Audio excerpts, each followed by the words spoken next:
사와 줄거리. 미시킨 공작과 장군 부인, 세 딸과의 대화 끄트머리에서 우연히 언급된 나스타샤 필리포브나의 사진으로 인해 공작은 가냐에게 사진을 가지러 가고 그참에 가냐로부터 아글라야에게 편지를 전해달라는 부탁을 받는다. 그러나 편지를 돌려받으며 모욕을 느낀 가냐는 보잘것없는 인간으로 여기고 있던 미시킨 공작에게 화를 내고 적의를 표출한다. 생계를 위한 하숙을 부끄럽게 생각하는 가냐의 집에는 어머니 니나 알렉산드로브나와 누이 바르바라, 남동생 콜랴, 골칫덩이 아버지 이볼긴 장군과 돈놀이를 하는 프치스인, 그리고 페르드 이시첸코가 살고 있다. 오늘 저녁 나스타샤 필리포브나가 자기 집에서 결혼에 대한 확답을 하겠다고 함으로써 가냐의 집안엔 소요와 긴장이 감도는데 이 와중에 뜻밖에도 나스타샤 필리포브나가 가냐의 집을 느닷없이 방문한다.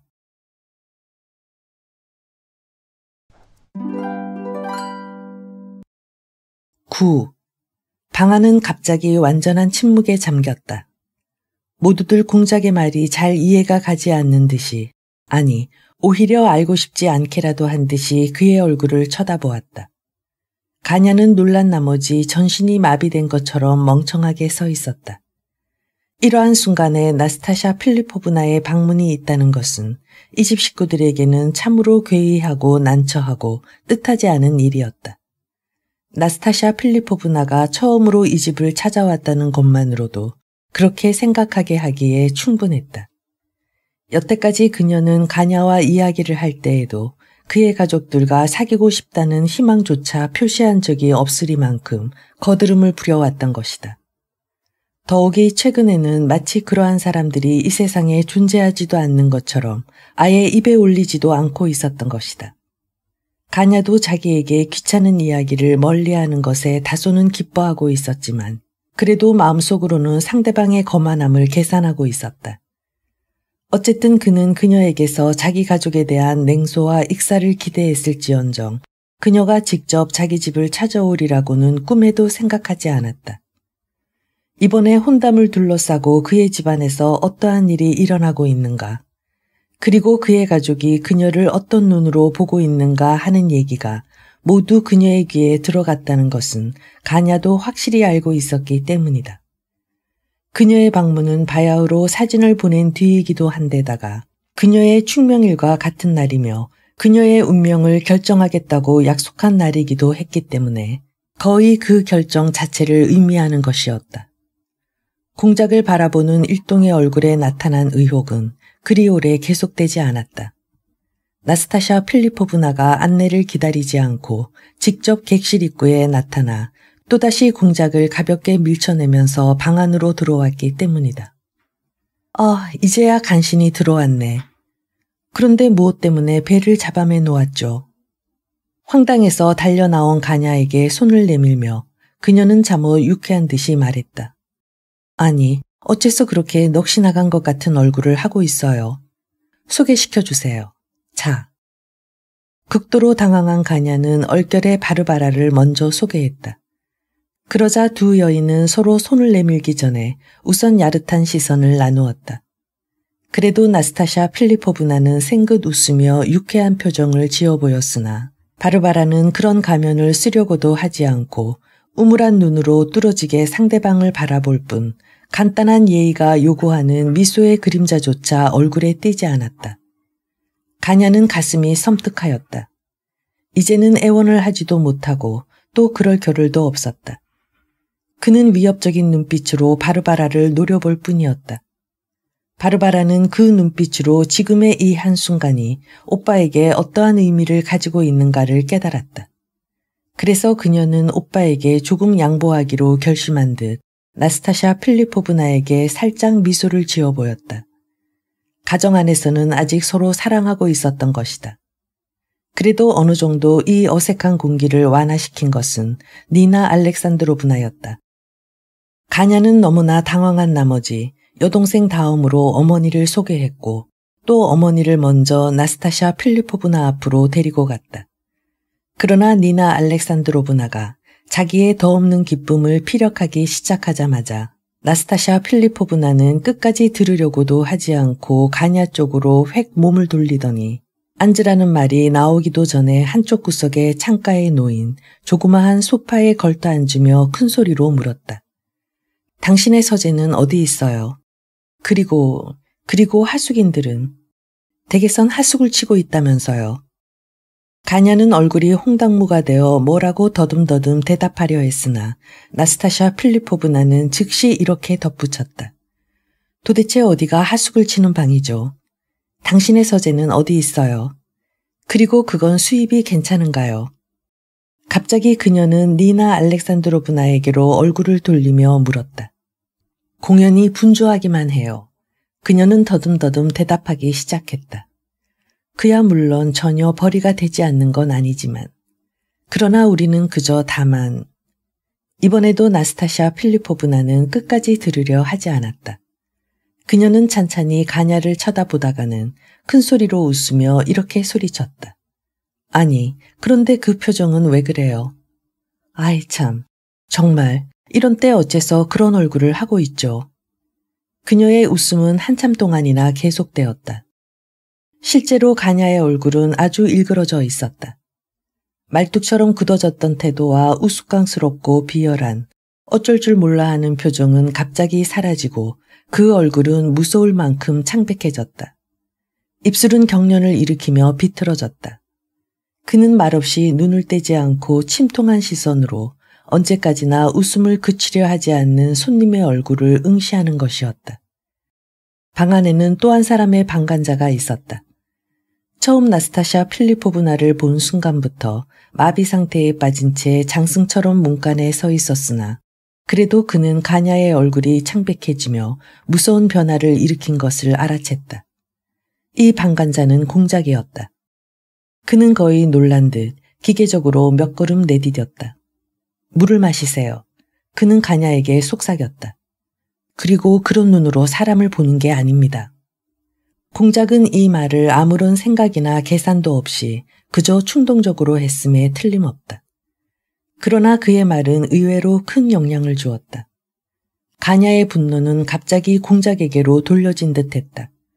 그는 상대방의 어깨를 움켜잡고 중호로 이글거리는 눈으로 묵묵히 마치 극도의 분노 때문에 말도 나오지 않는다는 듯한 얼굴로 그를 노려보았다. 방 안의 사람들은 동요하기 시작했다. 니나 알렉산드로브나는 나직히 비명 같은 소리를 지르기까지 했다. 푸치스이는 걱정스럽게 한 걸음 앞으로 나섰다. 때마침 방으로 들어선 콜야와 페르드 이시첸코도 깜짝 놀라 그 자리에 서버렸다. 오직 한 사람 바르바라만이 여전히 눈을 가늘게 뜬 채 주의 깊게 사태를 관찰하고 있었다. 그녀는 앉지도 않고 팔짱을 낀 채 어머니 곁에 바싹 붙어 서 있었다. 그러나 가냐는 거의 이 동작으로 옮기려던 순간 정신을 차리고 신경질적으로 껄껄 웃었다. 그게 무슨 말씀이요, 공작? 당신이 무슨 의사라도 됩니까? 그는 될 수 있는 대로 쾌활하고 순박하게 말했다. 공연히 사람 놀라게 하지 마세요. 아참, 나스타샤 필리포브나 소개하겠습니다. 이분은 참으로 진기한 인물입니다. 나도 오늘 아침에 비로소 알게 됐지만 나스타샤 필리포브나는 의아스러운 얼굴로 공작을 바라보았다. 공작, 이분이 공작이세요. 아이 참, 이를 어쩌나. 나는 아까 현관에서 이분이 하인인 줄 알고 안내하라고 들여보냈는데. 허허허. 아니요, 괜찮습니다. 괜찮아요. 이때 그녀 곁으로 성큼성큼 다가온 페르드 이시첸코는 모두가 웃음을 터뜨린 것을 기뻐하면서 말참견을 했다. 괜찮아요. 만일 정말이 아니면. 하마터면 난 당신에게 욕을 퍼부을 뻔했어요. 공작, 용서하세요. 네. 페르드 이시첸코 씨, 당신은 또 어째서 이런 때에 여기 와 계시죠? 난 당신만이라도 여기서 만나지 않게 되기를 바랐었는데.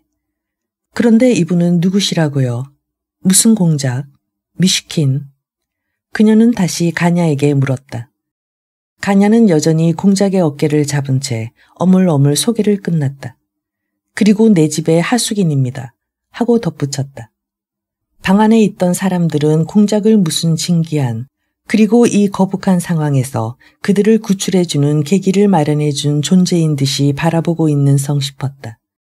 그래서 그들은 공작을 나스타샤 필리포브나 앞으로 떼밀어내듯이 행동하는 것이었다. 공작은 자기의 등 뒤에서 아마도 페르드 이시첸코인 듯한 사내가 낮은 소리로 나스타샤 필리포브나에게 백치라고 설명하는 것을 똑똑히 들었다. 그런데 공작, 아까 내가 당신을 잘못 보고 그렇게 심한 말을 했을 때 왜 아무 말씀도 하시지 않았어요? 나스타샤 필리포브나는 지극히 오만한 태도로 공작을 머리 꼭대기에서 발끝까지 훑어보며 말을 계속했다. 그녀는 공작의 입에서 반드시 웃음을 터뜨리지 않을 수 없을 만큼 어리석은 대답이 나올 것임을 확신하고 있는 것처럼 초조한 듯이 기다리고 있었다. 너무 갑자기 뵙게 됐기 때문에 아주 놀라서 하고 공작은 중얼거렸다. 그렇지만 어떻게 나를 알아보셨어요? 전에 어디서 나를 본 일이라도 있었나요? 어쩐지 나도 정말 당신을 어디서 본 것 같은 느낌이 드는군요. 이런 걸 물어서 실례일지 모르겠습니다만 어째서 당신은 아까 그렇게 장승처럼 서 계셨던 거죠? 혹시 내게 그런 사람을 장승처럼 우뚝 서 있게 하는 점이라도 있었던 건가요? 자, 어서 말을 해봐요. 하고 또다시 페르드 이시첸코가 까불면서 말을 계속했다. 자, 말해봐요. 어서. 만일 나에게 이렇게 묻는다면 할 말이 얼마든지 있을 텐데. 자, 어서 말해보란 말이요. 이봐, 공작. 이러다간 앞으로 바보 소리를 듣게 된단 말이야. 나도 당신 같은 입장이라면 얼마든지 말할 수 있을 겁니다. 공작은 페르드 이시첸코에게 웃어 보였다. 실은 아까 당신의 사진을 보고 무척 강한 충격을 받았기 때문입니다. 이번엔 나스타샤 필리포브나 쪽을 돌아보며 말을 이었다. 그 다음 예판친 시내 사람들과도 당신 얘기를 했고 또 오늘 아침 페제르부르크에 도착하기 전에 기차 속에서 파르펜 로고진이란 사람으로부터 당신에 관한 얘기를 많이 들었고 게다가 또 아까 문을 열었을 때도 역시 당신에 대한 생각을 하고 있었습니다. 그런데 느닷없이 당신이 나타나셨기 때문에. 그렇지만 어떻게 나를 단번에 알아보셨을까요? 사진과 그리고 또 내가 머릿속에서 상상하던 모습과 같았기 때문이지요. 나도 역시 어디서 당신을 본 것 같은 느낌이 듭니다. 어디서 말이에요. 어쩐지 어디서 당신의 눈을 본 것 같아요. 그렇지만 그럴 리가 없습니다. 나에게는 다만 그런 느낌이. 첫째, 나는 한 번도 이곳에 온 일이 없으니까요. 그러니까 혹시 꿈에서라도. 오, 공작. 페르드 이시첸코가 소리쳤다. 아니, 아까 내가 말한 만일 정말이 아니면 이란 말을 취소합니다. 하지만 이것은 모두 공작 자신의 순진한 성격에서 비롯된 것이니까요. 그는 잠옷 유감스러운 듯이 덧붙였다. 공작은 몇 번이나 숨을 크게 쉬면서 띄엄띄엄 차분하지 못한 목소리로 이야기했다. 나스타샤 필리포브나는 호기심을 가지고 그를 바라보고 있었으나 이미 그녀의 얼굴에서는 웃음 같은 것을 찾아볼 수는 없었다. 바로 이때 다른 하나의 굵직한 목소리가 공작과 나스타샤 필리포브나를 둘러싸고 있는 사람들의 뒤에서 울려왔다. 그리고 그 목소리는 모여선 사람들을 좌우로 쫙 갈라놓는 것 같은 분위기를 만들었다. 나스타샤 필리포브나의 눈앞에는 이 집의 가장인 이볼긴 장군이 서 있었다. 그는 깨끗한 셔츠에 연미복을 입고 있었는데 코수염은 새까맣게 염색까지 되어 있었다. 이것은 정말 가녀로서는 더욱 참을 수 없는 일이었다. 거의 시기심과 우울증에 빠졌다고 할 만큼 자존심과 허영심이 강한 그였으며 지난 2달 동안 한결같이 자기를 보다 더 고상하고 점잖게 보일 수 있는 것은 없을까 하고 혈안이 되어 찾아다니던 그였다. 그러나 스스로 선택한 이 길에 있어서는 자기 같은 것은 아직 풋내기로 아무래도 끝까지 버텨나갈 것 같지 않다고 느끼자 마침내 절망한 나머지 자기가 폭군처럼 굴었던 그 가정에서 온갖 횡포를 자행할 결심을 하면서도 나스타샤 필리포브나 앞에서는 감히 그것을 결행할 수 없는 그였고 냉혹하리만큼 고압적으로 나와 언제나 그를 어리둥절하게 하는 나스타샤 필리포브나가 언젠가 그를 참을성 없는 비렁뱅이라고 평했다는 말을 듣고 나서는 앞으로 기어이 안갚음을 하고야 말겠다고 굳게 맹세하면서도 한편으로는 만사를 원만히 해결하고 일체의 모순과 타협해도 좋다고 이따금 어린애 같은 공상에 끌려들곤 하던 그였다. 이러한 그가 지금 또 하나의 고배를 마시지 않을 수 없게 된 것이다. 그것도 하필이면 이러한 때 여태껏 예측하지 못했던 또 하나의 고문. 허용심이 강한 인간에게는 무엇보다도 무서운 고문. 자기 육친에 대한 수치와 고통이 다른 곳도 아닌 바로 자기 집에서 그의 머리 위에 떨어졌던 것이다. 아니, 그렇다고 하더라도 그것에는 도대체 이만큼의 고통을 견뎌낼 만한 가치가 있는 것일까 하는 생각이 이 순간 가냐의 머릿속을 스치고 지나갔다. 지난 2달 동안 밤마다 악몽이 되어 그를 위협했고 공포가 되어서 그의 간담을 서늘하게 했으며 수치가 되어서 얼굴을 뜨겁게 하던 것이 이 순간에 현실이 되어 나타났던 것이다. 즉 그의 아버지와 나스타샤 필리포브나의 대면은 마침내 실현되고야 만 것이다. 그는 이따금 스스로를 야유하고 초조하게 하는 기분으로 결혼식에서의 장군의 모습을 머릿속에 그려보려고 한 적도 있었으나 그럴 때마다 그 괴로운 광경을 완성시킬 만한 힘이 없어 번번이 중도에서 포기해버리곤 했었다. 어쩌면 그는 터무니없이 불행을 과장하고 있었는지도 모른다. 그러나 허용심이 강한 사람들이란 언제나 그런 것이다.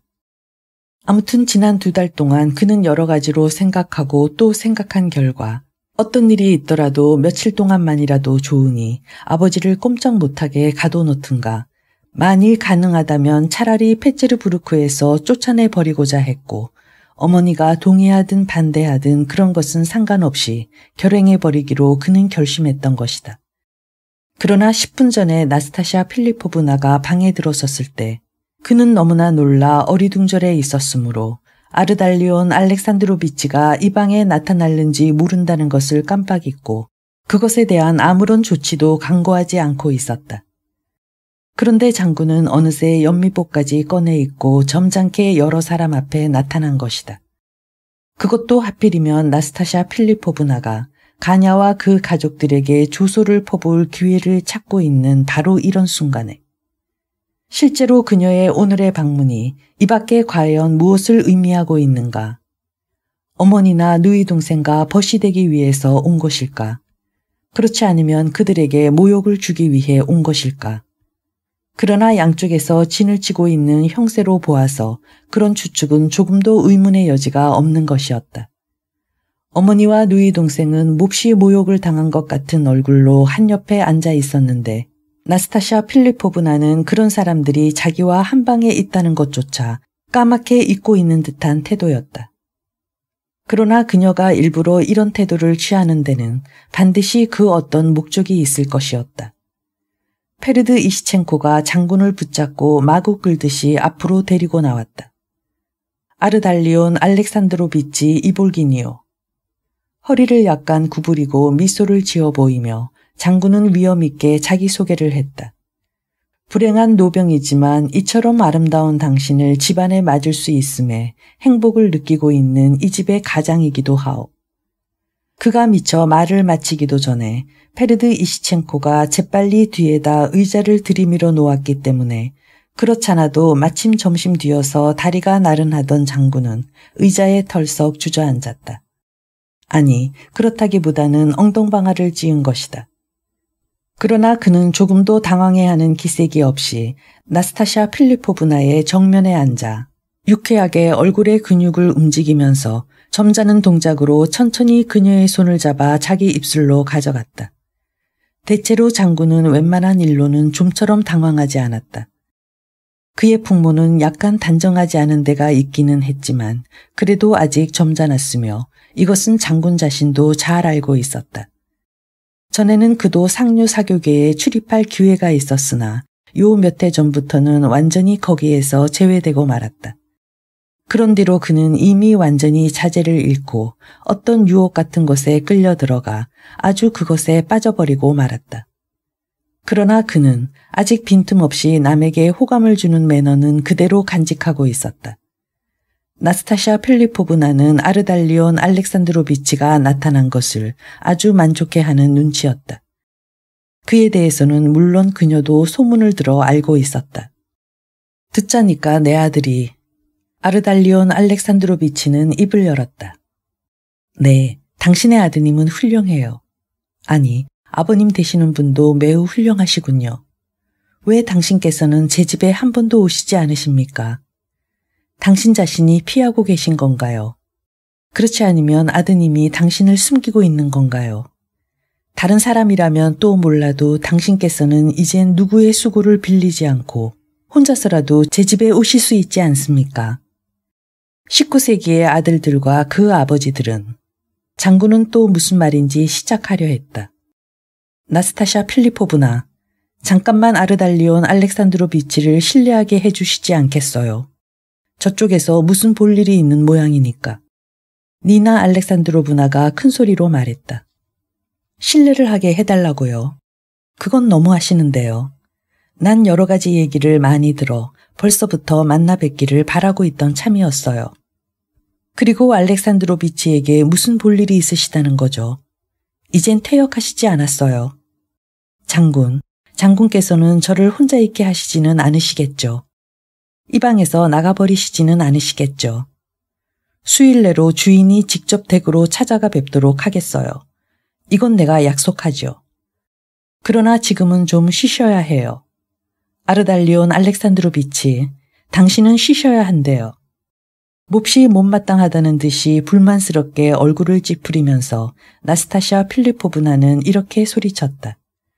그것은 마치 장난감을 빼앗긴 말갈량이 같은 태도였다. 장군은 마치 일부러 자신의 입장을 더 한층 어리석게 만들려고 애쓰고 있는 것 같았다. 이봐요, 이봐.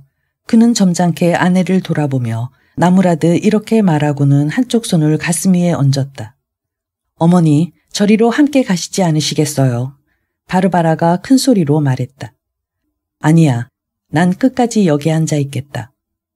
나스타샤 필리포브나가 이들 모녀의 문답을 듣지 못했을 리가 없었으나 그녀는 그것 때문에 더욱더 명랑해지는 성 싶었다. 그녀는 또다시 장군에게 여러 가지 질문을 퍼붓기 시작했다. 5분 뒤 장군은 기분이 좋아져서 옆에 사람들이 껄껄대는 속에서 웅변조가 되었다. 콜야는 공작의 옷자락을 잡아당겼다. 공작이 우리 아버지를 좀 데려가 주세요. 저대로 놔두면 안 돼요. 데려가 주세요. 네. 불쌍한 소년의 눈에는 분함의 눈물이 반짝이고 있었다. 가냐도 못 쓰겠어. 소년은 입속으로 중얼거렸다. 그렇지. 퓨드로비치 예판친과는 그야말로 절친한 친구였지요. 장군은 나스타샤 필리포브나의 질문에 대답했다. 나와 그와 이미 고인이 된 레프 니콜라예비치 미시켄 공작. 그분의 아드님을 나는 오늘 20년 만에 다시 만나게 됐습니다만 우리 세 사람은 떨어질래야 떨어질 수 없는 삼총사였지요. 삼총사의 주인공 아토스, 포르토스, 아라미스처럼 우리들은 기사들이었단 말입니다. 그러나 유감스럽게도 그중 한 사람은 비방과 탄환을 맞고 무덤 속에 잠들어 있고 지금 당신 눈앞에 있는 또 한 사람은 아직도 비방과 탄환을 상대로 싸움을 계속하고 있는 거지요. 어머, 탄환이라뇨. 나스타샤 필리포브나가 소리쳤다. 그것은 여기 있어요. 내 가슴 속에 있습니다. 카르스의 싸움에서 맞은 총알인데 지금도 날씨가 궂은 날에는 아픕니다. 그러나 그 밖의 모든 점에서 나는 철인처럼 살며 일에서 멀어진 부르주아처럼 산책을 하기도 하고 한가롭게 놀기도 하면서 단골 카페에서 체스를 하기도 하고 또 앙대 팡당스를 읽기도 하면서 지내고 있죠. 그런데 포르토스, 즉 예판친 장군과는 3년 전에 기차 속에서 일어난 발바리 사건 이래 영원히 절교하고 말았죠. 어머, 발바리 사건이라뇨. 그건 도대체 어떻게 된 일인데요?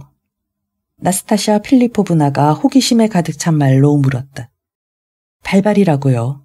가만 계세요. 기차 속이라고 하셨죠?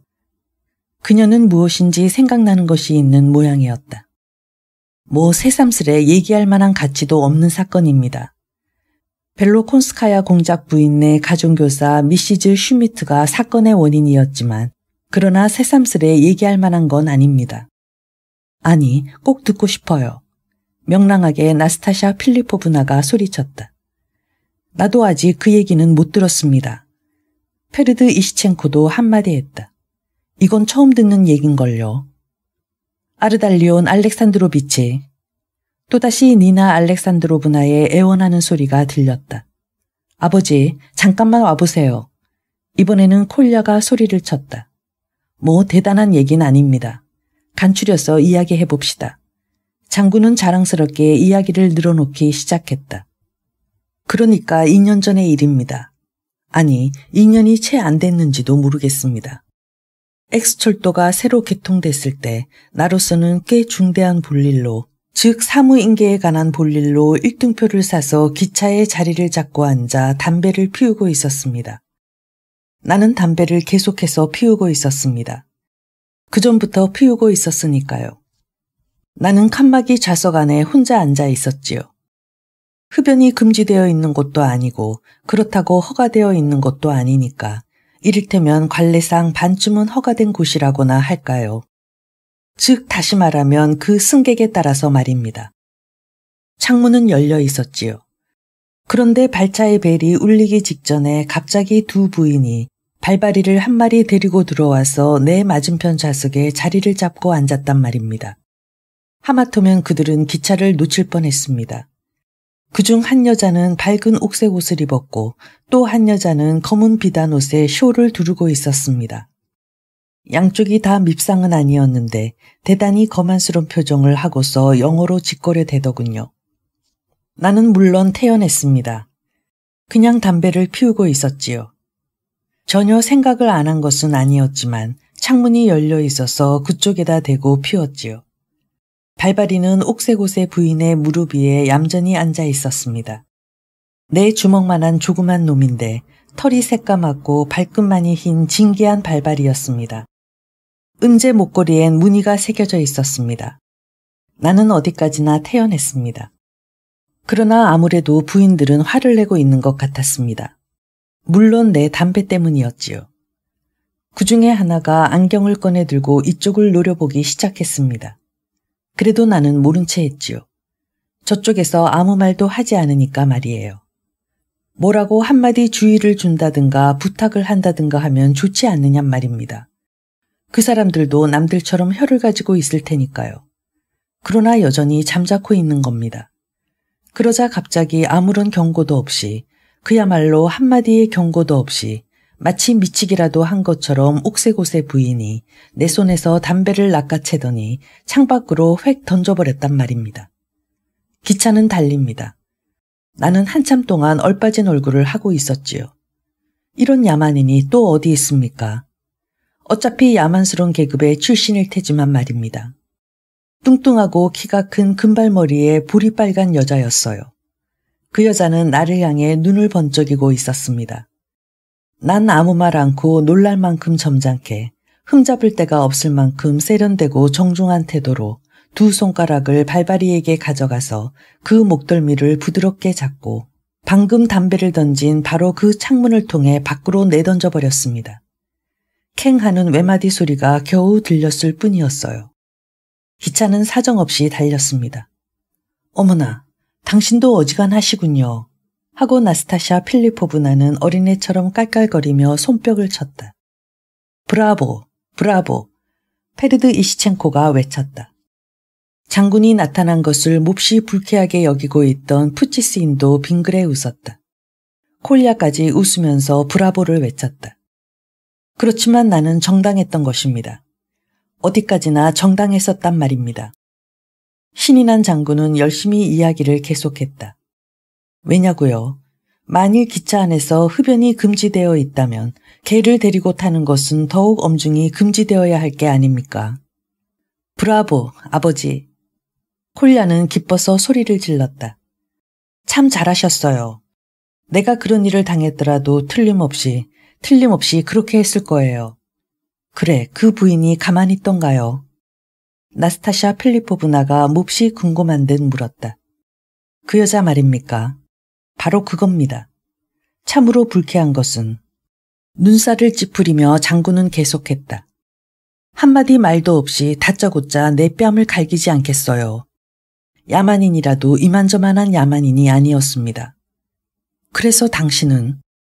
장군은 눈을 내리깔고 눈썹을 치켜 올리며 어깨를 높이 쳐들고 입술을 꼭 다문 채 두 손을 벌리고서 잠시 침묵을 지키고 있다가 갑자기 입을 열었다. 앞뒤를 잃어버렸지요. 대단했겠군요. 아니요, 별로 대단할 것까지는 없었습니다. 남보기에 부끄러운 난리가 일어나긴 했지만 그리 대단한 건 아니었지요. 나는 다만 손을 한번 휘둘렀을 뿐 그것도 상대방의 손을 뿌리치려는 의도밖에 없었으니까요. 그러나 무던히 재수가 없었어요. 옥새곳의 여자가 바로 벨로콘스카야 공장 내 집안과 어떤 관계가 있다는 건 세상에 널리 알려져 있는 일입니다. 공작 영예들은 기절을 한다, 눈물을 흘린다, 죽은 발바리를 위해 상복을 입는다 하고 야단법석이었습니다. 6이나 되는 딸들이 통곡을 하고 영국 여자가 통곡을 하고 정말로 세계의 종말 같은 난리였습니다. 물론 나는 부끄러워 못 견디겠다고 용서를 빌러 찾아가 보기도 하고 사과장을 쓰기도 했습니다만 만나주지도 않고 편지조차 받아주지 않더군요. 자연히 예판친 장군과도 사이가 벌어져서 나중에는 모두들 나를 따돌려 상대도 하지 않게 되어버렸어요. 실례지만 아무래도 좀 이상한 것 같은데요. 나스타샤 필리포브나가 불쑥 물었다. 대여세 전에 앙데팡당스 신문에서 그것과 똑같은 얘기를 읽었어요. 다른 점이라고는 한 군데도 없는 똑같은 얘기예요. 그건 라인 지방의 철도에서 어느 영국 여자와 프랑스인 사이에 일어난 얘긴데요. 담배를 낚아챘다는 것도 똑같고 발바리를 던져버렸다는 것도 똑같고 사건의 결말도 역시 마찬가지였어요. 그리고 밝은 옥색의 옷까지. 순간 장군의 얼굴이 확 붉어졌다. 콜야도 역시 얼굴을 붉히며 두 손으로 머리를 움켜쥐었다. 푸치스이는 얼른 외면을 하고 말았고 오직 한 사람 페르드 이시첸코만이 여전히 껄껄 웃고 있었다. 가냐는 말할 것도 없었다. 그는 내내 말 못할 고통을 참고 참으면서 가만히 서 있었다. 아니, 정말입니다. 장군은 중얼거렸다. 나에게도 그와 똑같은 일이 일어났던 겁니다. 아버지와 벨로콘스카야 공작 부인의 가정교사 미시즈 슈미트 사이에는 정말로 그런 불쾌한 사건이 있었어요. 콜야가 소리쳤다. 나도 기억하고 있어요. 그래요. 그렇게까지 똑같은 사건이 있었단 말이죠. 유럽의 이쪽 끝과 저쪽 끝에서 어쩌면 그렇게 똑같은 사건이 일어났을까요? 심지어는 옥새곳까지 똑같은. 나스타샤 필리포브나는 모질게 물고 늘어졌다. 당신한테 앙데팡당스벨즈를 보내드릴 테니 한번 읽어보세요. 그렇지만 주의해 주셔야 할 것은 장군은 끝내 버텼다. 내 얘기는 2년 전에 일어난 사건이란 점입니다. 그러니까 다른 점은 그것뿐이군요. 나스타샤 필리포브나는 신경질적으로 웃었다. 아버지, 한마디만 여쭐 일이 있는데 잠깐 밖으로 함께 나가주실 수 없을까요? 가냐는 기계적으로 아버지의 어깨를 잡으며 떨리는 목소리로 이렇게 말했다. 한량없는 증오가 그 눈 속에 끓어오르고 있었다. 바로 이 순간 유달리 요란한 벨소리가 현관에서 울려왔다. 금방 배를 망가뜨리기라도 할 것 같았다. 그것이 예사롭지 않은 방문이라는 것은 이내 느껴졌다. 콜야가 문을 열어주려고 달려갔다. 10. 현관 쪽에서 갑자기 소란스러운 소리가 나면서 많은 사람들의 인기척이 들려왔다. 객실까지 들려오는 그 소리로 미루어 몇 사람인가가 밖에서 들어왔고 아직도 계속해서 들어오고 있는 모양이었다. 여러 사람이 한꺼번에 짓거리며 고함을 치고 있었다. 층층대 위에서도 짓거리며 떠들어대고 있었다. 층층대에서 현관으로 통하는 문이 열려있는 모양이었다. 어쨌든 이 방문은 지극히 괴이한 것임에 틀림없었다. 객실에 있던 사람들은 서로 얼굴을 마주보았다. 가냐는 홀 쪽으로 뛰어나갔으나 홀에도 벌써 몇 사람이 들어오고 있었다. 아, 바로 저 녀석이 유다야. 공작의 귀에 익은 목소리가 외쳤다. 잘 있었나, 가니카. 이 망할 놈아. 이놈이야. 이놈이 틀림없어. 다른 목소리가 말을 받았다. 공작에게는 이제 의심할 여지가 없었다. 하나는 로고진의 목소리고 다른 하나는 레베제프의 목소리였다. 가냐는 마치 정신 나간 사람처럼 문지방 위에 버티고 서서 10명이나 12명은 될 듯한 사람들이 파르펜 로고진의 뒤를 따라 계속해서 홀을 향해 들어오는 것을 막을 생각도 하지 않고 잠자코 바라보고만 있었다. 이들은 그 외모나 옷차림이 형형색색이었다. 그뿐만 아니라 그 난잡하기란 또한 이를 데가 없었다. 개 중에는 한길에서처럼 코트나 털가죽 외투를 그냥 입고 들어오는 자도 있었다. 취하는 섞여 있지 않았으나 그 대신 모두가 가볍게 한 잔씩 들이킨 듯 얼큰이 취해 있었다. 그러면서도 혼자서 성큼성큼 걸어 들어올 만한 용기는 없었는지 저희들끼리 서로 눈치를 보면서 되도록 남을 앞으로 밀어내려고 애쓰는 것이었다. 선두에 있던 로고진까지도 무척 조심스런 태도를 취하며 걸어 나왔으나 그래도 그에게는 무엇인가 속셈이 있는 듯 그 음울한 얼굴은 초조한 표정을 짓고 있었다. 그 밖의 사람들은 그저 일종의 위세를 부리기 위한 합창대 혹은 성원하기 위해서 몰려온 오합지졸에 지나지 않았다. 그들 중에는 레베제프 말고도 고수머리에 잔료제프가 끼어 있었다. 그는 문간방에 털가죽 외투를 벗어던지고는 잠옷 거만한 태도로 우쭐거리며 걸어 들어왔다. 그러자 그와 비슷비슷한 차림을 한 장사치 같은 사내도 두서너 명 따라서 들어왔다. 군대 외투 같은 것을 걸친 사내가 있는가 하면 줄곧 웃고만 있는 땅딸보도 있었고 자기 주먹에 무척 자신을 가진 듯한 말수가 적은 음울한 얼굴을 한 육적 장신의 뚱뚱보도 끼어 있었다. 의대생도 있는가 하면 여자처럼 모양을 낸 폴란드인도 하나 있었다. 그 밖에도 어떤 두 여자는 안에 들어오지 못하고 층층대게에서 현관을 들여다보고 있었는데 콜야는 그 코끝에다 문을 쾅 하고 소리내어 닫고 문고리를 걸어버렸다. 잘 있었나, 가냐. 설마 이 파르펜 로고진이 찾아올 줄이야 몰랐었겠지. 로고진은 객실 입구에까지 와서 거기 서 있던 가냐와 딱 마주치자 다시 한번 이렇게 되풀이했다. 그러나 그는 이 순간 자기 쪽을 향해 객실 안에 앉아있는 나스타샤 필리포브나를 발견했다. 그녀의 모습에 로고진이 크게 놀란 것을 보면 여기서 그녀를 만나게 되리라고는 꿈에도 생각지 못했던 모양이었다. 그는 입술이 자줏빛으로 변할 만큼 갑자기 얼굴이 창백해졌다. 그러고 보니 역시 그게 정말이었군.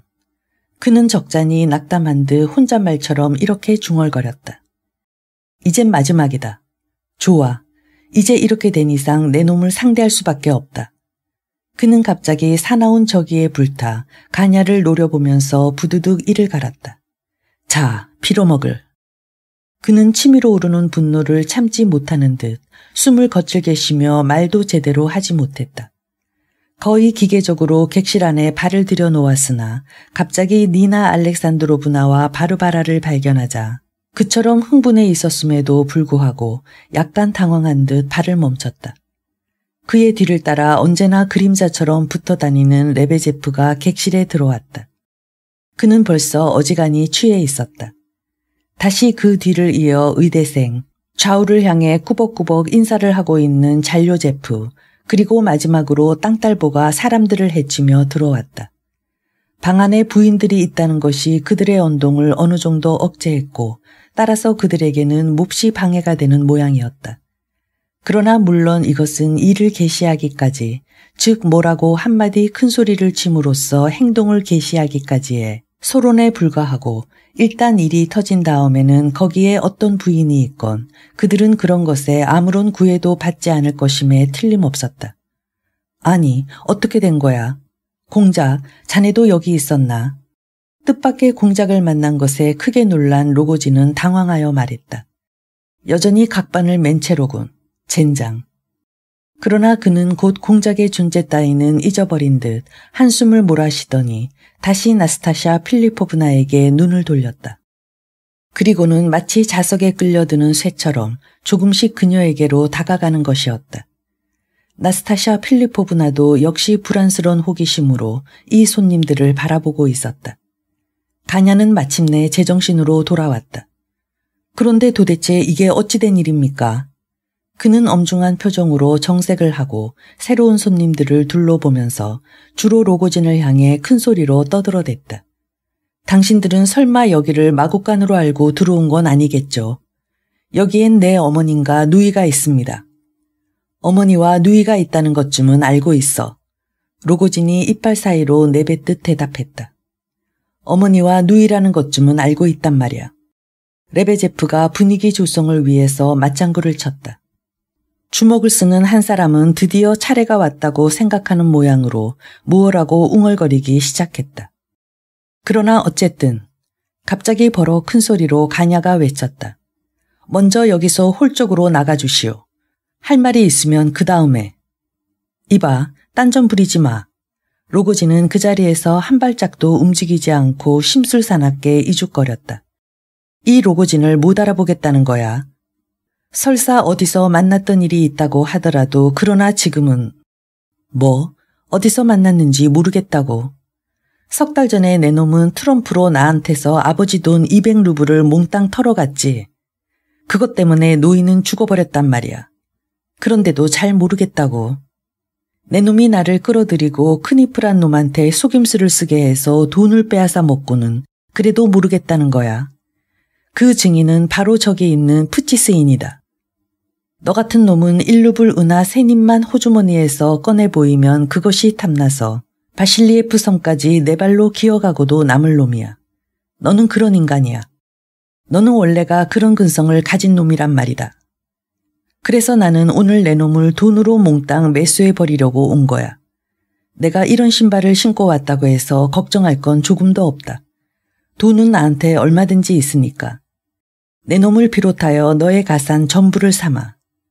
내가 한번 사겠다고 마음먹으면 너희들 전부를 한데 휩쓸어 사버릴 수 있어. 사람이건 세간이건 있는 건 죄다 사버리겠어. 로고진은 차츰차츰 술기운이 오르기 시작하는지 정신없이 짓거려댔다. 이봐요. 그는 버럭 소리를 질렀다. 나스타샤 필리포브나, 나를 내쫓지 마시구려. 그리고 한마디만 대답해 주시오. 그래, 당신은 이런 자와 결혼을 할 작정이오. 로고진은 마치 절망에 빠진 사람이 신을 향해 구원을 호소하듯 또는 그와 동시에 더 이상 아무것도 잃어버릴 수 없는 사형수와 같은 대담성으로 이런 질문을 던진 것이다. 그는 형언할 수 없는 고통 속에서 그녀의 대답을 기다리고 있었다. 나스타샤 필리포브나는 비웃는 듯한 거만한 눈으로 사내를 훑어보고 있다가는 바르바라와 니나 알렉산드로브나를 흘끗 쳐다보고 다시 가냐를 쳐다보고 나서 여태까지의 태도를 싹 바꾸어 버렸다. 그럴 생각은 조금도 없어요. 그런데 왜 그러세요? 왜 그런 걸 나한테 물을 생각을 하셨죠? 다소 놀란빛을 보이면서 그녀는 나직하게 가라앉은 목소리로 대답했다. 그럴 생각이 없다고. 없다고 했죠. 로고진은 너무나 기뻐 미친 사람처럼 외쳤다. 그러니까 정말로 결혼을 안 한단 말이죠. 그 녀석들이 나한테. 아냐, 이봐요. 나스타샤 필리포브나. 글쎄 당신이 가냐와 결혼을 했다지 않겠어요. 가냐 같은 놈과 도대체 그럴 수는 없단 말이야. 어쨌든 나는 이놈이 손을 떼도록 하기 위해서 100루블로 이놈을 사겠단 말이야. 아니, 1000루블. 그것도 부족하다면 3000루블을 주지. 이놈이 결혼 전날 밤에 내게 새색시를 남겨두고 도망치게 할 거란 말이야. 이봐, 가냐, 안 그래? 이 돼지 새끼야. 어떠냔 말이다. 차라리 3000루블을 받는 것이 좋겠지. 옛다. 여기 있다. 나는 너한테 그 약속을 받으러 온 거야. 한번 산다고 한 다음에야 무슨 일이 있어도 사고야 말겠다. 썩 나가지 못하겠어. 너는 취했어. 가냐는 푸르락불그락하며 소리쳤다. 그의 고함 소리가 떨어지기가 무섭게 몇 사람인가의 목소리가 한꺼번에 터져나왔다. 진작부터 이러한 순간이 오기를 기다리고 있던 로고진의 일당이었다. 레베제프는 무엇인지 열심히 로고진의 귀에 대고 속삭였다. 그렇지, 이 관리야. 로고진은 고개를 끄덕였다. 그래, 주정뱅이야. 아니, 어찌되든 상관없어. 나스타샤 필리포브나. 그는 미치광이 같은 눈으로 그녀를 조심조심 바라보다가 벼랑간 말할 수 없을 정도로 원기왕성해져서 소리를 치는 것이었다. 자, 여기 18,000루블이 있다. 그는 흰 종이에 싸고 다시 노끈으로 열십자로 동여맨 돈뭉치를 그녀 앞 탁자 위에 던졌다. 자, 그리고 여기 또 있단 말이야. 이렇게 기고만장한 그로서도 더 이상은 하고 싶은 말을 끝까지 다할 용기가 없었다. 안 돼요. 레베제프가 깜짝 놀란 얼굴로 또다시 뭐라고 속삭였다. 아마 그는 이 막대한 금액에 놀라 그보다 훨씬 적은 액수로부터 흥정을 시작하라고 공고하고 싶었던 것이리라. 아니야. 이런 문제에 대해서 너 같은 건 아직 아무것도 모른단 말이야. 아니야. 하긴 나도 역시 똑같은 바보일는지도 모르지만. 나스타샤 필리포브나의 반짝이는 눈빛에 로고진은 갑자기 제정신을 차리고 부르르 떨었다. 에이, 공연히 내 놈의 말만 듣다가 나는 아무래도 바보 같은 소리를 했나 보다. 그는 몹시 후회하는 투로 이렇게 덧붙였다. 로고진의 당황하는 얼굴을 바라보고 나스타샤 필리포브나는 갑자기 웃음을 터뜨렸다. 나에게 18,000 루블을 주는 거예요. 드디어는 미련퉁이 농꾼의 바닥이 드러나는군요. 그녀는 갑자기 거드름을 피우면서도 무례한 태도로 쏘아붙이고는 그대로 자리를 뜨려는 양 소파에서 일어났다. 가냐는 심장의 고동이 멈춰버릴 것 같은 고통을 느끼면서 이러한 광경을 바라보고 있었다. 그래, 4만 루블. 18,000 루블이 아니고 4만 루블이다. 로고진은 외쳤다. 푸치스인가 비스쿠프가 7시까지 4만 루블을 채워주겠다고 약속했어. 4만 루블. 전액을 채워서 테이블 위에 늘어놓겠다. 장면은 상계를 벗어나 추악해졌다. 그러나 나스타샤 필리포브나는 일부러 이 장면을 끌려는 듯 떠나려고 하지 않고 그냥 웃고만 있었다. 니나 알렉산드로브나와 바르바라는 둘이 모두 자리에서 일어나 말없이 기다리고 있었다.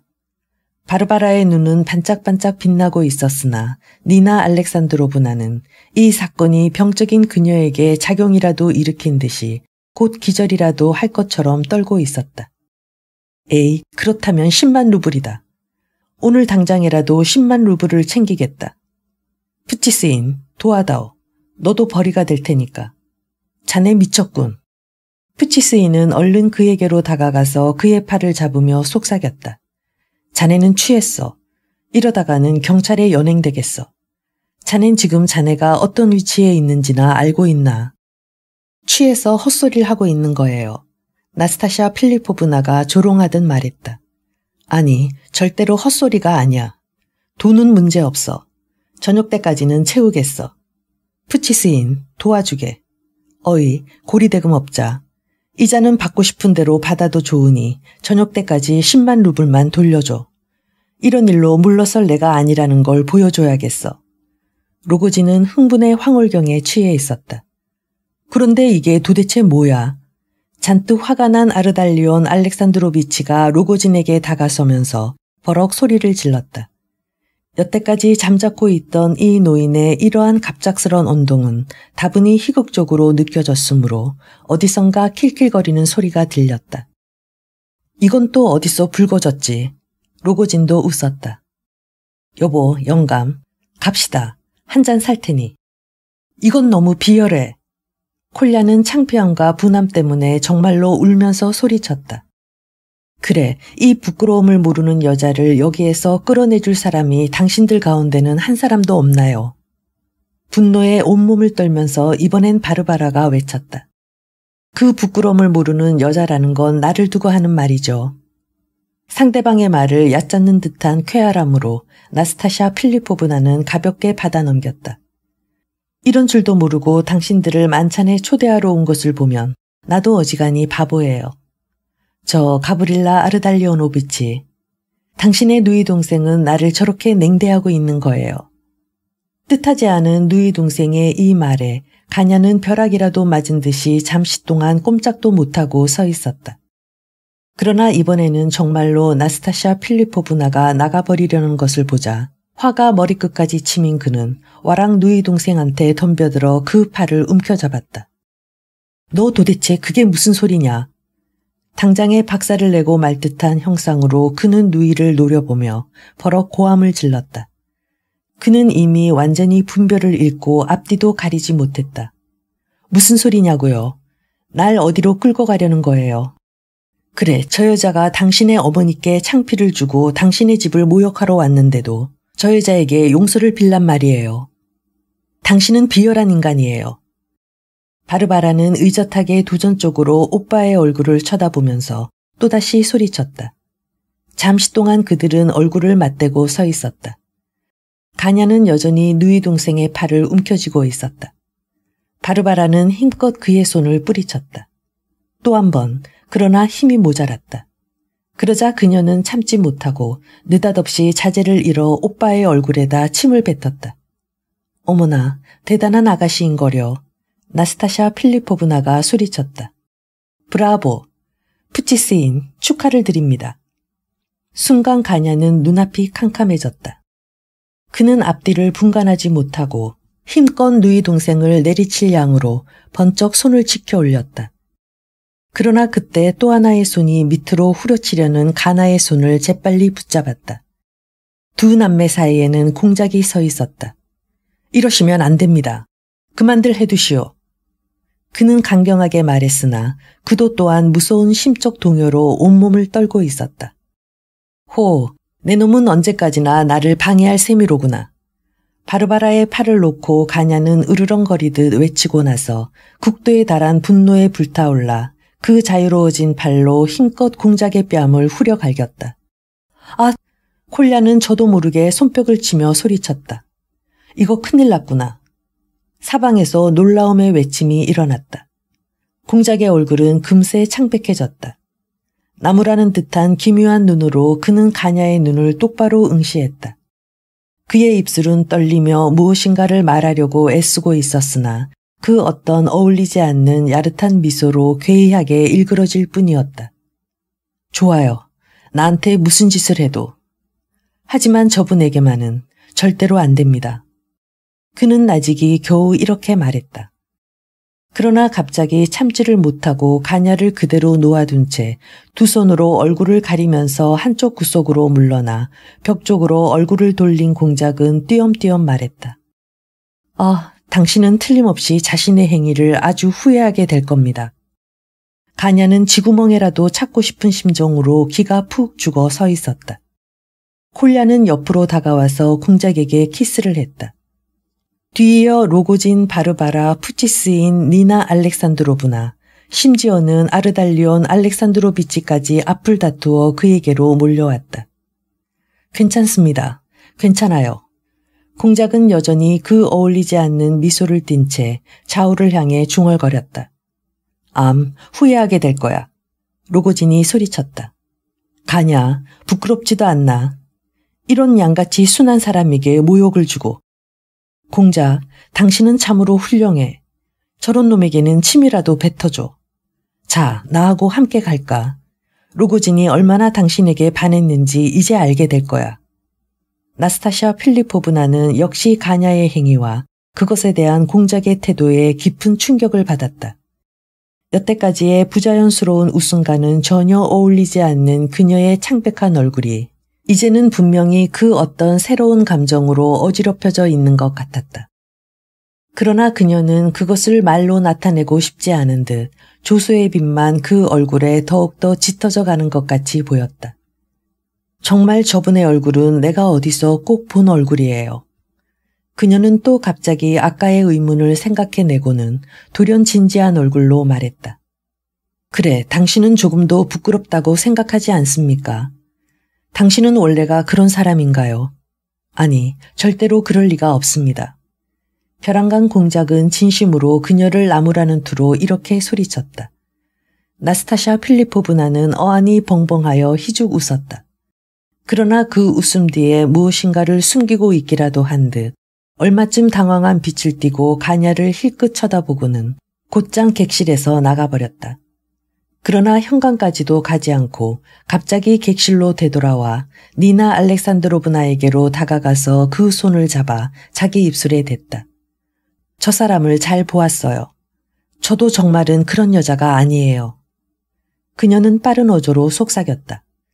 그러고는 얼굴을 붉히며 그대로 몸을 돌려 재빨리 객실에서 나가버렸다. 그 동작이 너무나 빨랐으므로 무엇 때문에 그녀가 되돌아왔는지 아무도 상상할 겨를조차 없었다.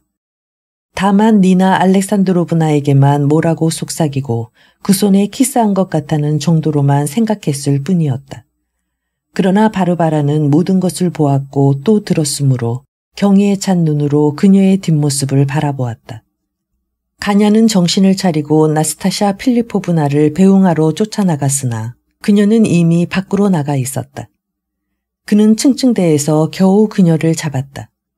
배웅할 것까진 없어요. 그녀는 소리쳤다. 그럼 안녕. 이따가 밤에 꼭 오세요. 알겠죠? 가냐는 기가 푹 죽어 생각에 잠긴 채 방으로 돌아왔다. 괴로운 수수께끼, 아까보다 더욱더 괴로운 수수께끼가 그의 마음을 짓누르는 것이었다. 공작에 대한 생각도 머리에 떠올랐다. 바로 그때 로고진을 선두로 한 일당이 제각기 먼저 밖으로 나가려고 서로 밀치면서 그의 옆을 지나갔다. 문께에서 그의 어깨에 몸을 부딪히는 자도 있었다. 딴 생각에 정신이 팔려있던 가냐는 그것조차 분명히 의식하지 못했다. 그들은 모두가 무엇인가 왁자하게 짓거리고 있었다.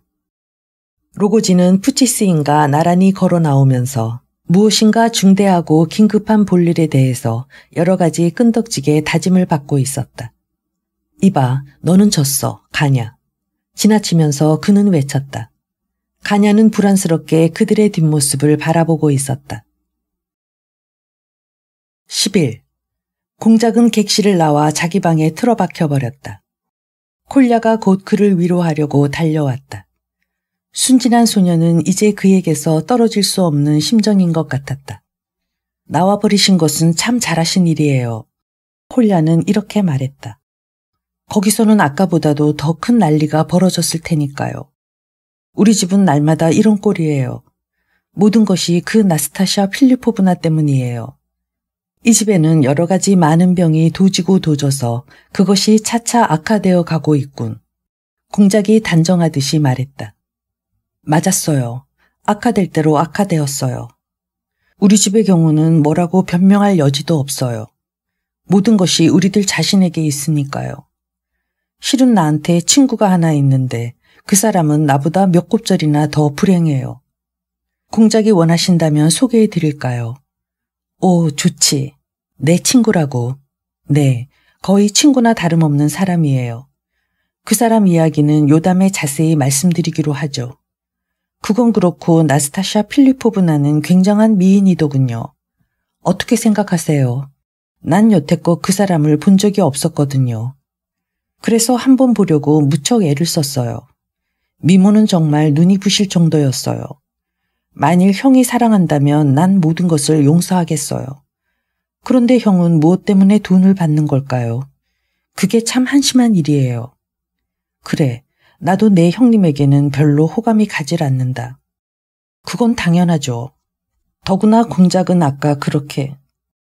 그렇지만 나는 그런 문제에 대해서 이러니 저러니 하고 큰 소리를 치는 사람은 정말 질색이에요. 이를테면 어떤 미치광이가 혹은 바보가 또는 미치광이를 가장한 악한이 그의 뺨을 갈겼다고 한다면 말이에요. 그 사람은 평생을 두고 명예를 훼손당했으니 피로써 그 치욕을 씻든가 상대방이 무릎을 꿇고 사죄하든가 하지 않는 한 절대로 용서할 수 없다는 겁니다. 그러나 내 생각으로 이런 것은 참으로 어리석고 난폭한 짓이라고 생각해요. 가면무도회라는 레르몬토프의 드라마는 바로 이런 생각을 바탕으로 하여 쓰인 쓸모없는 작품이라고 생각해요. 아니, 쓸모없다기보다는 부자연스럽다고 말하고 싶었어요. 하지만 그건 레르몬토프가 아직 어릴 때 쓴 작품이었으니까. 나는 내 누님이 아주 마음에 들었어. 가냐의 얼굴에 침을 뱉은 건 정말 통쾌했어요. 바르바라는 참 대담해요. 당신은 그렇게 침을 뱉지는 않으셨지만 그건 결코 용기가 부족해서가 아니라고 나는 믿어요. 아, 저기 누님이 오는군요. 호랑이도 제 말하면 온다고 나도 누님이 올 거라고 생각하고 있었어요. 여러 가지 결점은 있지만 그래도 내 누님은 예의 바른 여자니까요. 넌 못하러 여길 왔지. 바르바라는 먼저 동생에게 대들었다. 어서 아버지한테나 가봐. 얘가 귀찮게 굴죠, 공작. 천만에 오히려 그 반대입니다. 또 누님 행세를 시작했군. 이것이 우리 누나의 나쁜 점이에요. 아, 그런데 참, 나는 아버지가 로고진과 함께 가신 것으로 생각하고 있었지 뭐예요. 지금쯤 틀림없이 후회하고 계실 거예요. 정말 어떡하고 계신지 가봐야지. 방에서 나가며 콜야는 이렇게 말했다. 덕택으로 어머니를 편안히 주무시도록 모셔다 드렸기 때문에 다행히 아무 일도 일어나지 않았군요. 오빠는 풀이 죽어서 골똘히 무슨 생각에 잠겨 있어요. 그게 당연한 일이죠. 오빠에게는 정말 좋은 교훈이었으니까요.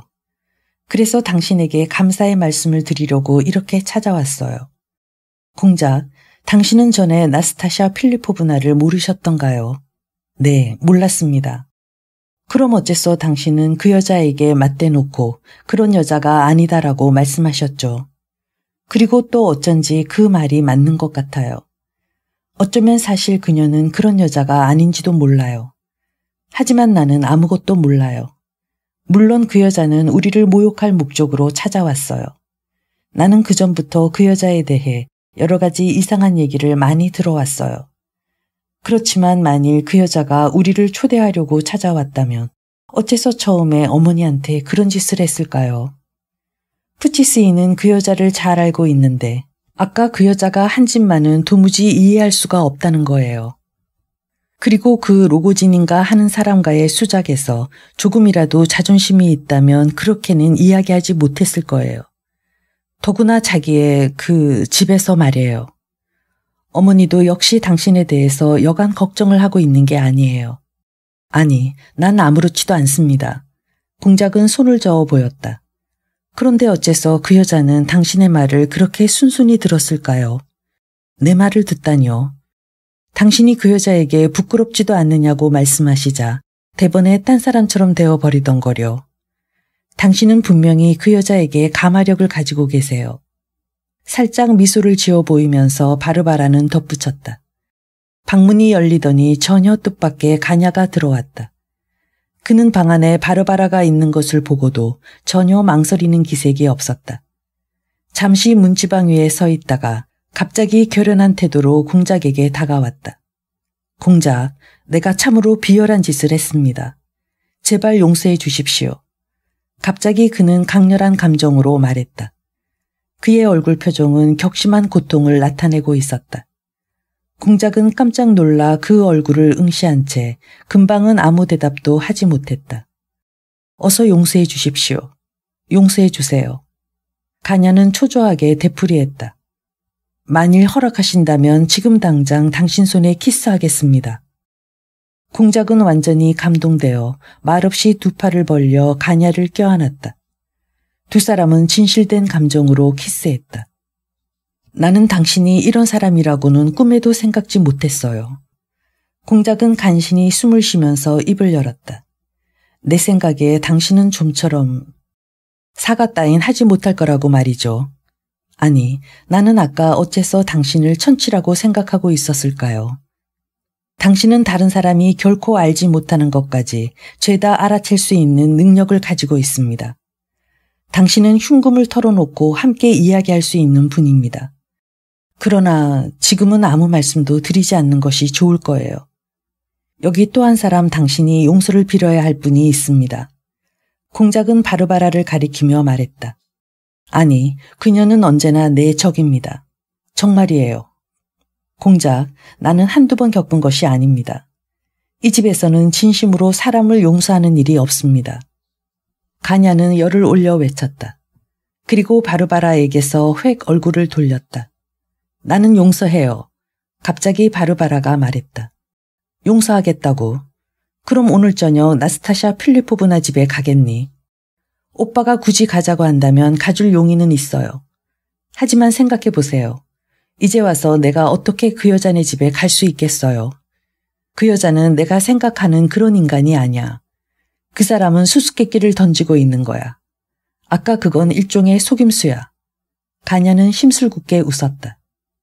그런 여자가 아니라는 말과 일종의 속임수를 쓰고 있다는 말은 나도 잘 알고 있어요. 그렇지만 거기에 무슨 의미가 있느냔 말이에요. 그리고 또 한 가지는 말이에요. 오빠, 그 여자가 오빠를 뭐로 알고 있느냔 말이에요. 그 여자가 어머니 손에 키스한 건 사실이에요. 그것도 무슨 속임수인지는 모르겠지만 어쨌든 그 여자는 오빠를 웃음거리로 만들지 않았느냔 말이에요. 그건 7만 5천 루블의 값어치도 없어요. 그래요. 없어요. 오빠는 좀 더 고상한 감정을 알 거예요. 그러니까 나도 이런 말을 하고 있는 거예요. 오빠도 오늘 저녁 그곳에 가지 않는 게 좋을 거예요. 그리고 단단히 정신을 차리세요. 이런 일은 절대로 원만하게 해결될 리가 없어요. 여기까지 말하던 바르바라는 극도로 흥분하여 후다닥 방에서 나가버렸다. 언제나 저 모양이에요. 가냐는 순웃음을 지으면서 말했다. 어머니나 바르바라는 내가 그만한 것도 모르고 있는 줄로 생각하고 있을 거예요. 하지만 나는 훨씬 더 잘 알고 있습니다. 이렇게 말하고 가냐는 소파에 앉았다. 공작과 좀 더 이야기를 계속하고 싶은 모양이었다. 그것을 알고 있다면 공작은 상당히 조심스럽게 물었다. 어째서 당신은 그런 고통을 스스로 짊어지려는 겁니까? 그것이 7만 5천 루블의 값어치가 없다는 것을 알고 있으시다면서. 나는 그걸 말하는 게 아니에요. 가냐는 중얼거렸다. 그건 그렇고 한 가지 묻고 싶은데 당신은 어떻게 생각하십니까? 당신의 의견을 듣고 싶습니다. 이 고통은 7만 5천 루블의 값어치가 있을까요? 없을까요? 내 생각으로는 없습니다. 그렇게 대답하실 줄 알았습니다. 그럼 이 결혼 자체도 수치스러운 것이겠군요. 지극히 수치스러운 것입니다. 그렇다면 나는 결혼하겠습니다. 두고 보십시오. 이제는 어떤 일이 있어도. 조금 전까지만 해도 아직 마음이 흔들리고 있었지만 이젠 절대로 그런 일이 없을 겁니다. 아니, 아무 말씀도 하실 필요가 없습니다. 당신이 무슨 말을 하시려는지 나는 다 알고 있으니까. 내가 말하고 싶은 것은 당신이 생각하고 있는 그런 말이 아닙니다. 나는 당신의 예사롭지 않은 자신감에 놀라고 있는 겁니다. 무엇에 대한 어떠한 자신감 말입니까? 당신은 나스타샤 필리포브나가 틀림없이 당신과 결혼할 것으로, 따라서 모든 문제는 이미 결판이 난 것으로 믿고 계십니다. 그리고 당신이 동의하는 경우 그 7만 5천 루블이라는 돈이 당장 당신의 호주머니 속으로 굴러 들어오는 것으로 믿고 계시죠. 물론 나는 아직 자세한 내용은 모릅니다만. 그러나 가냐는 바싹 공작에게로 다가앉았다. 물론 당신은 모든 내용을 다 알고 계신 건 아닙니다. 그렇지만 나도 아무런 목적 없이 그런 무거운 짐을 짊어지지는 않죠. 나에게는 그저 이렇게 여겨집니다. 이것은 세상에 흔히 있는 일로서 돈을 보고 결혼했으나 돈은 아내가 꽉 쥐고 있는 경우 말입니다. 아니에요. 우리들 사이에 그런 일은 절대로 없을 겁니다. 거기에는 여러 가지 사정이 있으니까. 가냐는 불안한 생각에 잠기면서 중얼거렸다. 그리고 그 여자의 대답에 대해서는 이미 의심할 것이 없습니다. 그는 얼른 덧붙였다. 당신은 무엇에 근거를 두고 그녀가 거절할 것으로 생각하십니까? 나는 내 눈으로 직접 본 것 이외에는 아무것도 모릅니다. 그러나 방금 바르바라 아르달리오노브나가 말한 것처럼 그건 말도 안 돼요. 그 사람들은 이제 할 말이 없으니까 그러는 것뿐이에요. 아까 그녀는 로고진을 조롱했습니다. 이건 확실한 사실입니다. 나는 그것을 똑똑히 보았습니다. 그것이 무엇을 의미하는지는 뻔한 일입니다. 그전엔 나도 그 여자가 나와의 결혼을 거절하지 않나 하고 약간 염려했었지만 이제는 모든 것을 확실히 알게 되었습니다. 혹시 그녀가 아버지와 어머니, 아니 바르바라에게 그런 태도를 취했기 때문에 그렇게 생각하는 건 아닙니까? 그리고 당신에게도 그건 그럴지도 모릅니다. 그러나 그것은 옛날부터 내려오는 여자들의 복수라고나 할까. 아무튼 그 이상의 아무것도 아닙니다. 그녀는 굉장히 신경질적인 데다가 의심이 많고 자존심이 강한 여자입니다. 마치 승진에서 제외된 관리의 성격과 비슷하지요. 자기가 결코 만만치 않은 여자라는 걸 보여주고 싶었던 거예요. 내 집 식구들에 대한, 아니 나에 대한 경멸을 표시하고 싶어서 그러는 거죠. 이건 사실이에요. 나도 결코 부정하려는 것은 아닙니다. 그러나 결국 그녀는 내게 오고야 말 겁니다. 인간의 자존심이라는 것이 어떤 요술을 부리는 것인지 당신은 아마 상상도 못할 겁니다. 그 여자는 내가 돈을 위해 남의 정부와 공공연히 결혼하는 것을 비난하며 나를 비열한이라고 말하고 있지만 다른 사내 같으면 나보다 더 비열한 수단으로 그 여자를 속였을는지도 모른다는 점에 대해서는 전혀 알지를 못하고 있단 말입니다. 누구든지 그 여자에게 귀찮게 달라붙어 자유진보적 사상을 늘어놓고 그리고 또 한두 가지 여성 문제라도 끄집어내기만 하면 그녀는 당장 그 사내의 올가미에 걸려들고 말 겁니다. 내가 당신과 결혼하는 것은 당신의 고결한 마음과 불행 때문이다 라고 보통 자존심이 강한 여자들을 설복하지만 그것은 실은 돈을 보고 결혼하는 것입니다. 내가 그 여자의 호감을 사지 못하는 것은 그러한 속임수를 쓰려하지 않기 때문이에요. 그런데 이젠 그게 필요한지도 모릅니다. 그리고 또 그 여자 자신은 무엇을 하고 있느냐 말입니다. 마찬가지가 아닐까요? 그러면서 도대체 무엇 때문에 이제 새삼스럽게 나를 멸시하고 그런 연극을 시작하는 것일까요? 그것은 내가 항복하지 않고 자존심을 내세우고 있기 때문입니다. 그러나 어디 두고 보세요. 어떻게 되나? 당신은 지금까지 그 여자를 사랑한 적이 있었습니까? 처음에는 사랑했습니다. 그것도 상당히 열렬하게. 세상에는 흔히 정부로만 적합하고 그 밖에는 아무 쓸모도 없는 여자가 있습니다. 그렇다고 그 여자가 내 정부였다는 건 아닙니다. 어쨌든 저쪽에서 얌전하게 행동하면 나도 얌전하게 행동하겠지만 만일 저쪽에서 나를 배반한다면 그땐 즉시 쫓아버리고 돈은 내 주머니 속에 넣어버리면 그만입니다. 나는 세상 사람들의 웃음거리가 되기는 싫으니까요. 무엇보다도 남의 웃음거리가 되고 싶지는 않기 때문이에요. 그렇지만 아무래도 나에게는 이렇게 여겨지는 거려. 공작은 조심스럽게 주의했다. 나스타샤 필리포브나는 영리한 사람인 것 같아요. 그런 괴로움이 있을 것을 알면서도 일부러 올가미에 걸려들지는 않을 것입니다. 다른 사람과도 얼마든지 결혼할 수 있으니까요. 이 점이 나에게는 아무래도 이상하단 말입니다. 아니, 바로 거기에 타산이 있는 것입니다. 당신은 그쪽 사정을 아직 잘 모르십니다. 공작, 바로 그 점입니다. 그뿐인 줄 아세요. 그 여자는 내가 미칠 만큼 자기를 사랑하고 있다고 굳게 믿고 있는 겁니다. 이건 단언할 수 있어요. 그리고 말입니다. 그 여자도 나를 사랑하고 있는 것이 아닌가 하는 생각이 듭니다. 물론 그것은 그 여자 나름의 사랑이기는 하지만 말입니다. 왜 그 있잖아요. 사랑하는 사내일수록 때려주고 싶다는 속담이. 그 여자는 한평생 나를 카드의 잭처럼 눈의 가시로 여길 겁니다. 어쩌면 바로 그것이 그 여자에겐 필요한 것인지도 모르지만요. 그렇다고는 하지만 그 여자는 역시 자기대로의 방법으로 나를 사랑해 주겠죠. 그 여자는 지금 그 준비를 하고 있는 겁니다. 할 수 없죠. 원래가 그런 성미니까. 그 여자는 극도로 러시아적인 여자입니다. 이 점만은 당신한테 단언합니다. 나는 또 나대로 그 여자를 놀라게 할 선물을 준비하고 있습니다. 아까 객실에서의 바르바라와의 충돌은 우연히 일어난 일이었습니다만 나에게는 그것이 오히려 유리한 결과를 가져왔다고 봅니다. 그녀는 그것을 보고 내가 자기를 위해서는 육친의 관계조차도 파괴할 만큼 헌신적으로 자기를 사랑하고 있다고 확신하게 되었을 테니까요. 이제 아셨겠지만 이쪽도 결코 바보는 아니니까요. 이 점은 믿어주시기 바랍니다.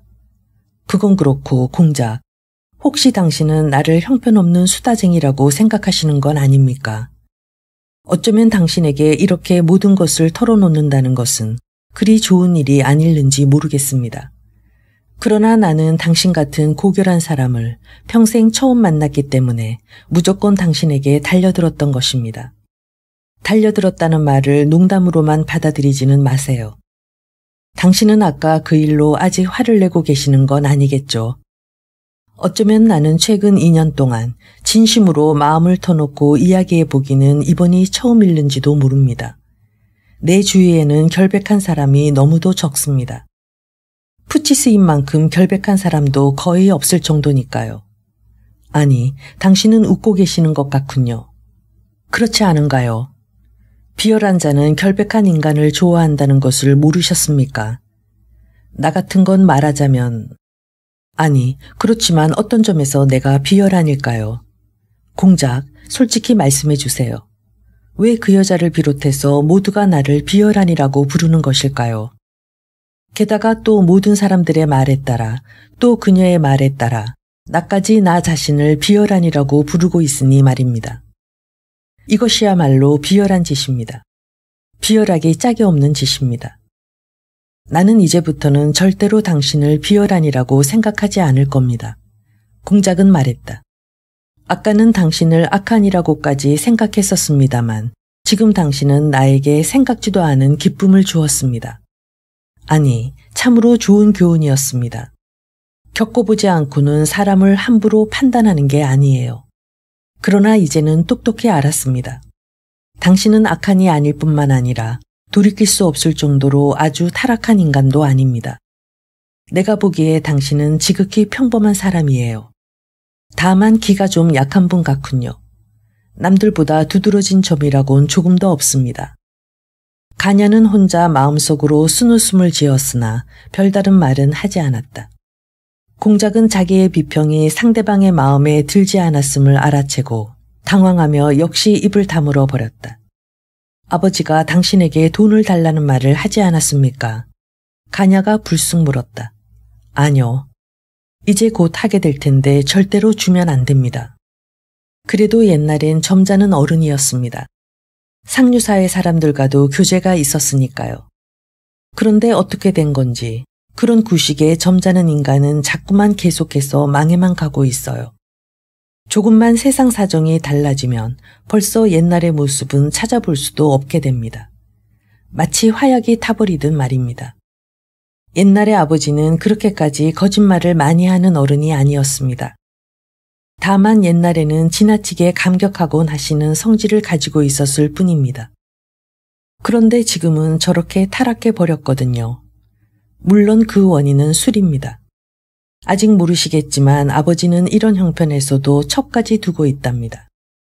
그리고 이제는 단순한 죄 없는 거짓말쟁이가 아닌 사람이 되어버렸어요. 어머니가 어째서 참고 있는지 나로서는 이해가 가지 않아요. 아버지는 당신에게 카르스의 포위작전 얘기를 했습니까? 혹은 아버지가 가지고 있던 잿빛 부마가 사람처럼 말을 했다는 얘기를 그렇게까지 심한 상태가 되어버린 것입니다. 그러나 가냐는 갑자기 자지러지게 웃어댔다. 왜 그렇게 내 얼굴을 보고 계십니까? 가냐는 공작에게 물었다. 아니요. 나는 당신의 천진한 그 웃음이 이상해서 그럽니다. 당신에게는 아직도 어린애 같은 웃음이 남아있군요. 아까도 화해하러 들어왔을 때 만일 허락하신다면 나는 지금 당장 그 손에 키스하겠습니다 하고 말하셨지요. 그것은 어린애들이 서로 화해할 때 하는 말투와 너무도 흡사했습니다.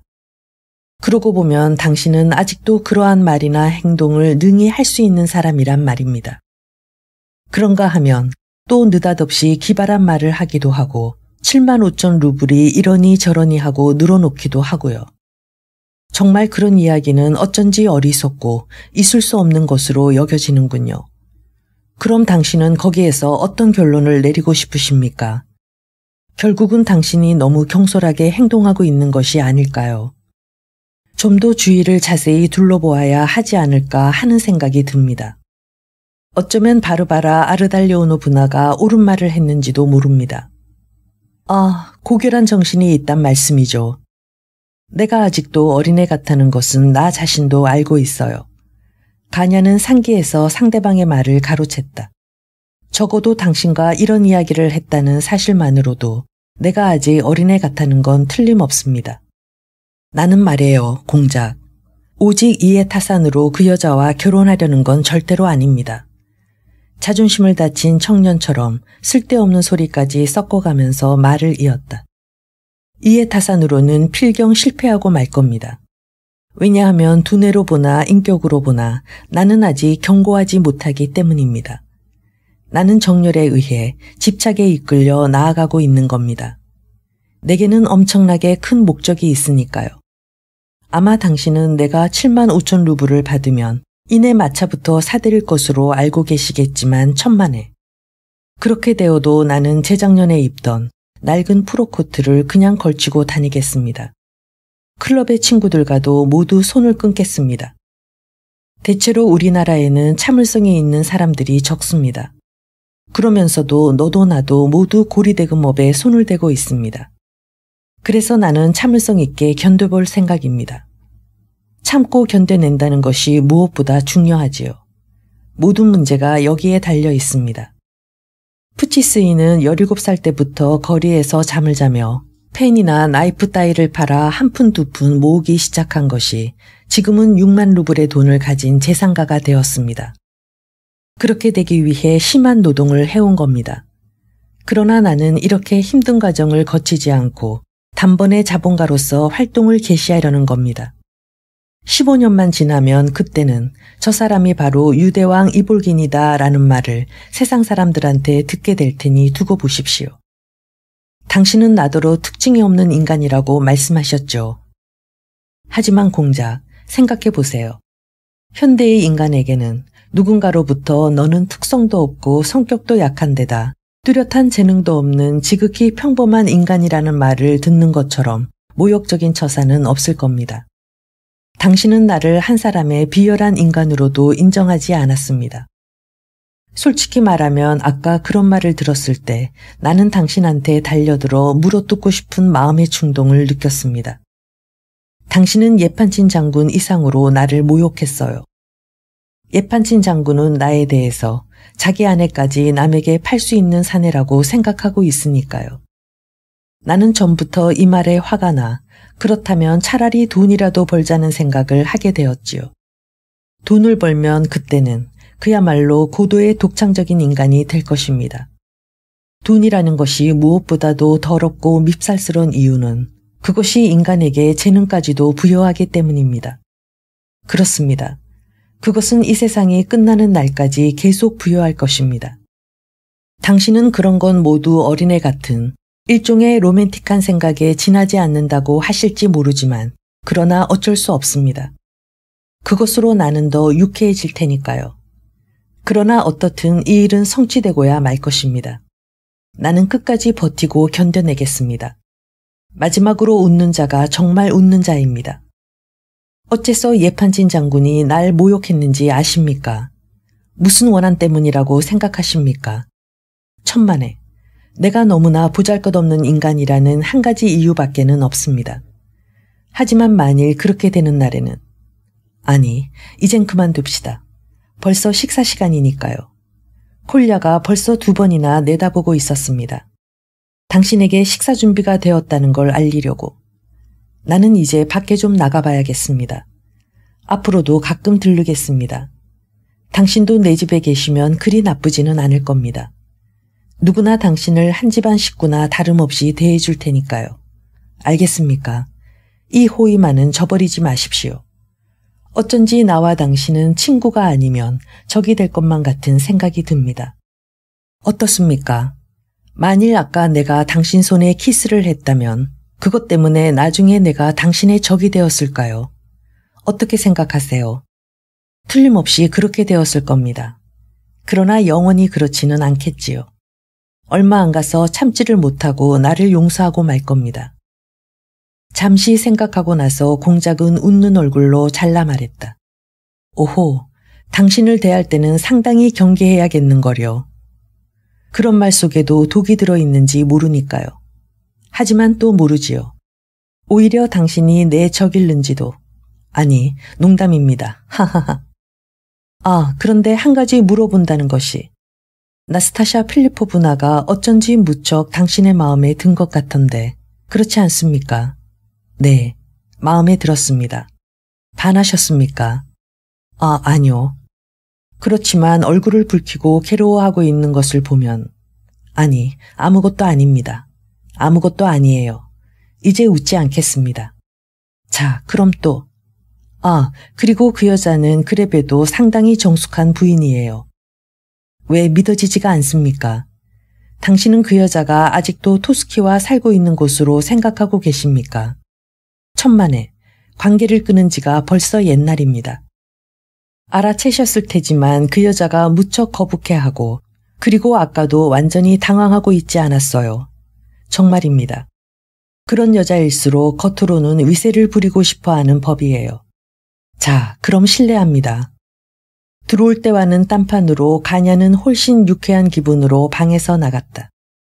공작은 10분가량 그대로 앉아서 무엇인가를 곰곰이 생각하고 있었다. 콜야가 또다시 문으로 얼굴을 들이밀었다. 콜야, 난 지금 식사할 생각이 없어. 아까 예판진 장군 댁에서 실컷 먹고 와서. 콜야는 방 안으로 완전히 들어와 공작에게 쪽지를 건넸다. 그것은 이볼긴 장군의 편지로 반듯하게 접어 봉함이 되어 있었다. 이것을 건네는 것이 콜야에게는 얼마나 괴로운 일일는지는 그 얼굴을 보아 알고도 남음이 있었다. 공작은 편지를 읽고는 일어나서 모자를 집어들었다. 가까운 곳이에요. 콜야는 당황했다. 아버지는 지금 거기서 술을 마시고 계신데 어떻게 외상을 텄는지 도무지 알 수가 없어요.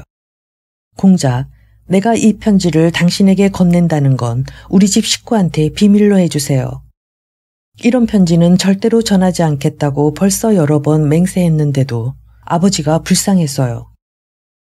그리고 아버지에게는 조금도 체면 차리실 것 없어요. 그저 술값이나 몇 푼 던져주면 그것으로 충분해요. 콜야, 나도 마침 무엇을 생각하고 있었는데 한 가지 볼 일이 있어서 아버님을 만나 뵙고 싶었던 참이야. 자, 그럼 가볼까?